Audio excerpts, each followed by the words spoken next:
Good morning. I want to talk about and demonstrate the importance of media training. I'll ask you a question. Say I'm interviewing you and we're talking about your boss. I say, do you consider yourself intellectually inferior to your boss?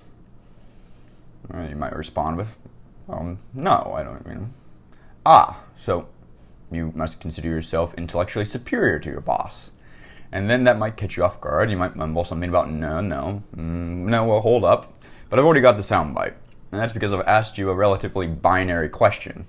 If you're not intellectually inferior, then you must be therefore intellectually superior.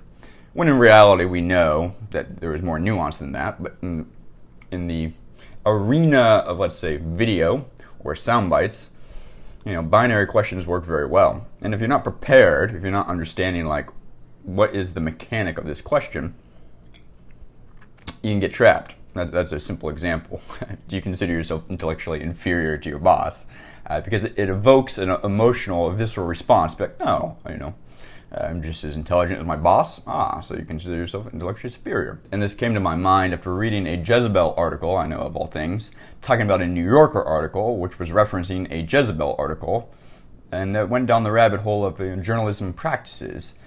And occasionally, this Jezebel article, it was interesting to me because it was like a insect that had grown so large and aggressive that on its movement had flipped over the rock, revealing all the mechanics of the bottom-dwelling creatures that is media sometimes. And you got to see how journalists approach each other, how media operates below the surface.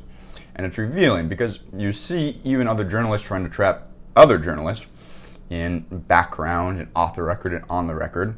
And so I want to be very clear, because nobody will ever explain it to you otherwise, what off the record means and what journalists generally view as off the record. Simply put, if a journalist asks to interview you, don't try to negotiate anything. Either agree to talk fully on the record in your mind that anything you say to this journalist will be used as a quote, a soundbite, whatever it may be, or do not talk to them.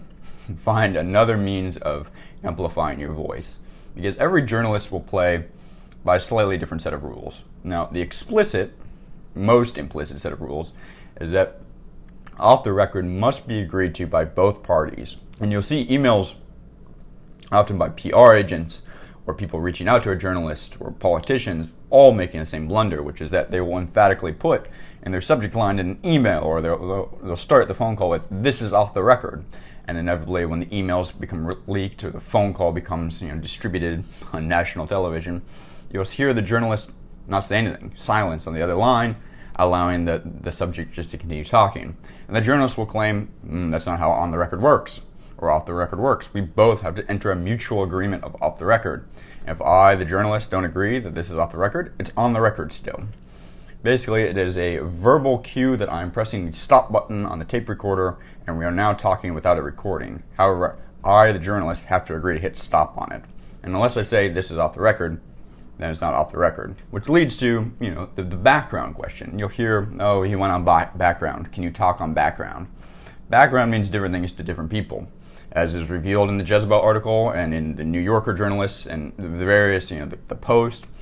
The story, which was about Al Franken, shows how different media outlets covered the Al Franken story. And then when other media outlets went back to corroborate or try to verify how other media outlets had determined the veracity of the story, you saw different methods used. And background is a great example of how journalists define background differently. Sometimes it just means, I'll still quote you, I just won't attribute your name, you'll remain anonymous. Or I won't quote you at all, I'll just use what you say as information to, further the piece, to color the picture that I am painting of this individual or topic. But background is a very loose term that's not defined very often. So if a journalist asks you on background, just decline to talk to them at that point. Would be my recommendation, unless you have a lot of experience talking to journalists or know this journalist personally. Because even then, journalism is not a hard science like physics or psychology likes to pretend to be. Journalism is very much a game where even large media companies are trying to suss out the right tactics to move forward, and that it's a game of what you can get away with a lot of the time. And I recall a time sitting at Washington Square Park with a fountain. And this was early in my time in New York City, talking to a girl who worked at, I believe, the Hollywood Reporter. And the conversation somehow found itself winding towards the path of non-compete clauses, as BuzzFeed had just fired 2 producers for appearing in a short film that their friends had produced, and they had fired these producers under the non-compete clause that anybody working at BuzzFeed cannot appear in any other work. And it got a conversation started about, does BuzzFeed have draconian non-compete clauses? And this Hollywood Reporter was asking how I felt about it. Oh, what do you think? Da, da, da, da. And we were having a totally friendly conversation, but it dawned on me her persistence was that she was willing to burn our conversation to further some story. If she could get a leak from me out of the company about how I thought, perhaps this was unfair, or perhaps they do indeed have draconian policies, or you should see the amount of non-competes they make you sign, the thick of the packet. At the time, I can't speak for now, it could have led to a very good source that she totally could have used because I didn't agree to anything. Thankfully, I realized what she was doing relatively quickly and went mum and quickly led the conversation in a different direction, probably towards the weather or something that interests me more. Journalists are like the police sometimes. They're not the right people to make deals with. Policemen may make a deal with you as you're, over the side of the car with the handcuffs around you, with the light in your face, and you're thinking, maybe if I just sweet talk this policeman, he seems friendly. Oh, you seem friendly? Yes, we can cut a deal. Even if the policeman, for whatever reason, wishes to cut you a deal, free you of these shackles, they may not be able to, or the deal may be rescinded. In fact, it most likely will be, because who actually decides what happens to you is the district attorney, just as the desk editor or the publisher at large, the editor-in-chief, may have the ultimate say on your story or your subject or how it's portrayed on their outlet. Just some helpful information for you. If you found this video moderately insightful or even minutely insightful, like, share, subscribe. That way you can get a idiosyncratic view on the world every day right onto YouTube. Thanks for watching, guys. See you tomorrow. Bye.